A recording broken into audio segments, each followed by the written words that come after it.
നിലമ്പൂർ ഉപതെരഞ്ഞെടുപ്പിലെ തോൽവി പരിശോധിക്കാൻ CPIM മികച്ച സ്ഥാനാർത്ഥിയെ നിർത്തിയിട്ടും വൻ തോൽവിയുണ്ടായ സാഹചര്യം നാളെ മുതൽ ആരംഭിക്കുന്ന പാർട്ടി നേതൃയോഗങ്ങൾ ചർച്ച ചെയ്യും. നാളെ സംസ്ഥാന സെക്രട്ടേറിയറ്റും തുടർന്ന് സംസ്ഥാന കമ്മിറ്റിയും യോഗം ചേരും. കെട്ടിവെച്ച കാശ് പോയിട്ടും സംഘപരിവാർ LDFന്റെ പരാജയം ആഘോഷിച്ച് നടക്കുകയാണെന്ന് M സ്വരാജ് പ്രതികരിച്ചു. സർക്കാരിന്റെ ക്ഷേമ പ്രവർത്തനങ്ങളും വികസന പരിപാടികളും വിലയിരുത്തി നിലമ്പൂർ വോട്ട് ചെയ്യുമെന്ന ആത്മവിശ്വാസമാണ് പ്രചാരണഘട്ടത്തിലുടനീളം CPIM പ്രകടിപ്പിച്ചത്. എന്നാൽ നിലമ്പൂരിൽ നേരിട്ട കനത്ത തിരിച്ചടി ഭരണവിരുദ്ധ വികാരത്തിന് തെളിവല്ലേ എന്ന ചോദ്യം നേതൃത്വത്തെ തുറച്ചു നോക്കുന്നുണ്ട്.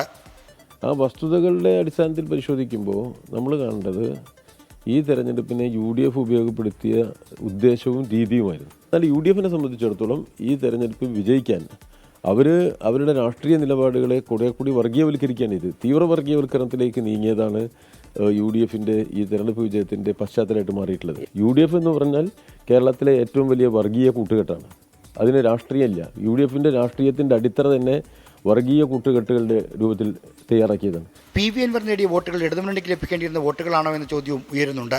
പാർലമെന്റ് തെരഞ്ഞെടുപ്പിൽ വളരെയധികം തകർച്ച നേരിട്ടിട്ടുള്ള ഒരു സ്ഥലം കൂടിയാണ്. 30%, 30,028 പരം വോട്ടായിട്ടാണ് കിട്ടിയിട്ടുള്ളത് കഴിഞ്ഞ പാർലമെന്റ് തെരഞ്ഞെടുപ്പ്. അതിന് വളരെ വേഗം പാർട്ടി റിക്കവർ ചെയ്ത് വരുന്നുണ്ട് എന്നുള്ളത് തന്നെയാണ് ഈ തെരഞ്ഞെടുപ്പ് ഫലം സൂചിപ്പിക്കുന്നത്. ചിഹ്നത്തിൽ മത്സരിക്കേണ്ട സ്ഥലത്ത് പാർട്ടി തീരുമാനമെടുത്ത് ചിഹ്നത്തിൽ മത്സരിക്കും, സ്വതന്ത്രം മത്സരിപ്പിക്കേണ്ട സ്വതന്ത്രം മത്സരിപ്പിക്കും.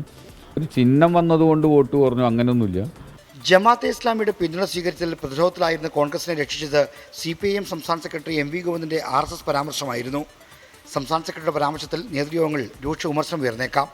തെരഞ്ഞെടുപ്പ് തന്ത്രങ്ങളുടെ കാര്യത്തിൽ UDFനോട് പിടിച്ചു നിൽക്കാൻ LDFനാകുന്നില്ലെന്ന വിമർശനവും CPIMലുണ്ട്. അനുകൂല സാഹചര്യങ്ങളെ ഉപയോഗപ്പെടുത്താനുള്ള പ്രാഗൽഭ്യം നേതൃത്വത്തിനില്ലെന്ന വിമർശനവും ശക്തമാണ്.